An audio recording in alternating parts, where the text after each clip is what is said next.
Olá pessoal, tudo bem com vocês? Comigo tá tudo ótimo, graças a Deus. E vamos hoje estar começando a nossa aula de Semana de Arte Moderna. Mas, antes de falar da Semana de Arte Moderna, vamos estar relembrando um pouquinho da aula que nós estudamos sobre o pré-modernismo. Vocês lembram daquela aula que eu estava com o rosto todo pintado, todo colorido? Exatamente.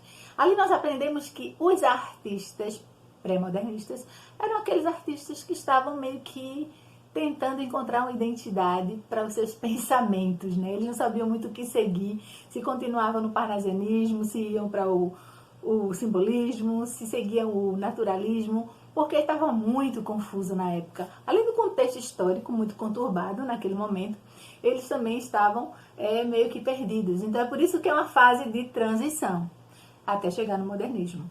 E quando chega no modernismo, a gente vai também estar estudando o modernismo em Portugal. Porque, querendo ou não, nós tivemos influência também do modernismo em Portugal, para poder acontecer o nosso modernismo aqui.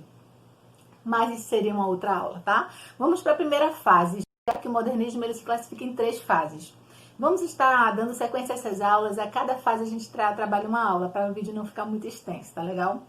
Então, a primeira fase do modernismo é chamada de fase heróica, ou então a fase da destruição. Mas calma, não é aquela destruição física, né? É a destruição dos padrões clássicos da época. A destruição daquela escola parnasiana que colocava, né, a métrica acima de tudo, que colocava a poesia, a escrita, tudo certinho, de forma rigorosa, e isso aí é que eles queriam realmente destruir. Essa foi a destruição. Aconteceu de 1922 a 1930, né? Essa primeira fase. Então foram muitas coisas, muitos autores, né, que contribuíram para que essa fase ela fosse realmente implantada, solidificada na nossa nação. Porque até então nós tínhamos uma cultura totalmente europeia, até porque nós sempre fomos uma nação colonizadora, né? Então, colonizadora não, uma nação colonizada, né? Aquele país que sofreu influência de vários povos, várias raças, franceses, ingleses, portugueses, alemães, espanhóis. E não tínhamos uma identidade, né? Aquela identidade própria, nacionalista. E o modernismo, ele veio justamente, a visão do modernismo foi romper com essas estruturas do passado, não apagar o nosso passado, gente, mas criar uma nova literatura, uma nova arte, uma nova identidade que valorizasse o nosso país, que valorizasse a nossa cultura nacional. E não só aquela cultura que foi trazida pela Europa, né? Por outros países, né? Então, era essa a essência. E o que estava acontecendo na época, como contexto histórico, a gente viu que nas outras escolas, quando nós estudamos, a gente enfatiza alguns estados, né? A gente vê como o berço, né, do surgimento de algumas escolas, como a Bahia, Minas Gerais. Só que quando a gente chega no modernismo, não tem outro estado. É São Paulo, gente. São Paulo foi onde surgiu, é o estado precursor. Onde despontou o modernismo no Brasil. Até porque foi no Teatro de São Paulo a tão famosa Semana de Arte Moderna, que daqui a pouco a gente vai ver. E por que São Paulo, gente? Porque São Paulo estava passando por uma crise, né, terrível, né? Embora houvesse o crescimento, né, da indústria, né, na época, Enélia, eu tô falando muito bem, houvesse o crescimento da indústria, mas mesmo assim estava bem em crise, né? Porque havia uma superpopulação, pessoas demais nos grandes centros urbanos procurando emprego. Então estava todo mundo muito confuso e todo mundo muito em busca de realizar, de conquistar os seus ideais, tanto políticos quanto sociais, né, quanto econômicos. Então, havia na veia, né, do brasileiro, digamos, esse anseio por um país melhor, por um futuro melhor. E São Paulo foi o berço de tudo isso. São Paulo e Rio de Janeiro, a gente não pode deixar de falar no Rio. No Rio também foi do mesmo jeito, né? Mas o marco inicial do modernismo, nessa primeira fase, é a Semana de Arte Moderna, gente, que a gente vai ver agora como foi que se deu essa Semana de Arte Moderna. Vamos entender o que foi a Semana de Arte Moderna. Aconteceu no dia 13 a 18. Aliás, era para ter acontecido nos dias 13 a 18 de fevereiro de 1922. Mas não aconteceu. Aí vocês me perguntam, professora, por que não aconteceu se só foi uma semana? E foi semana, era para durar uma semana. Só que durou apenas 3 dias. Por que 3 dias, gente? Porque as pessoas, quando começaram a ver a exposição dos artistas lá no Teatro Municipal de São Paulo, quando começaram a ver as conferências, os recitais, ficaram indignados. Disseram, gente, isso não é arte, gente, isso não é poesia, isso não é música que se cante. Isso é um bando de louco. Vamos jogar tomates, vamos jogar frutas e vamos expulsar esses loucos do nosso teatro, porque isso nunca será e nunca será chamado de arte.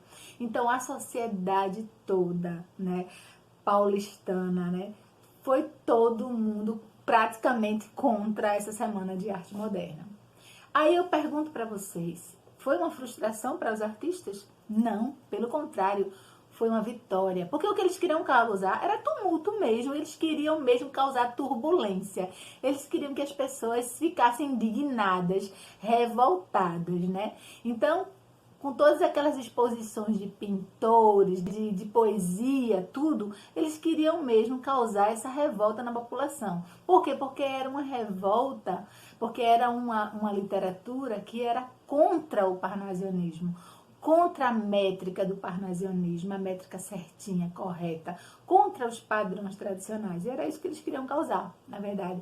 Mas foi também um período, né, em que houver a união entre os segmentos artísticos, né? Porque a gente vê em outras escolas, a gente tem o parnasianismo, né, o romantismo, o realismo, todas elas de forma bem separadas. Já na Semana de Arte Moderna, foi todo mundo junto, misturado, gente. Era todo mundo, era pintores, era escultores, agora todos participando de uma mesma escola, certo? Mas a gente via que não existia a separação entre eles. Eles lutavam pelo mesmo ideal, que era trazer o quê? Trazer uma literatura nacionalista para o nosso país, né? Resgatar a nossa cultura nacional. Então, a gente vai ver nas demais aulas, né, alguns autores, né, alguns artistas que até hoje marcaram os nossos dias, né, com obras maravilhosas, como Macunaíma, né, de Mário de Andrade.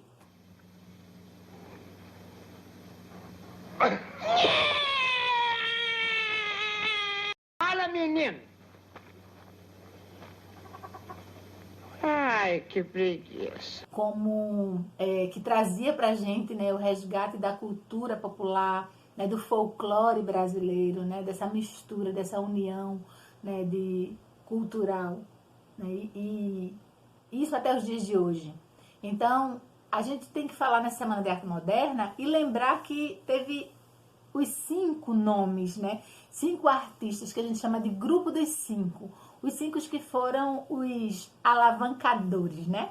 Aqueles que alavancaram, que deram início à Semana de Arte Moderna.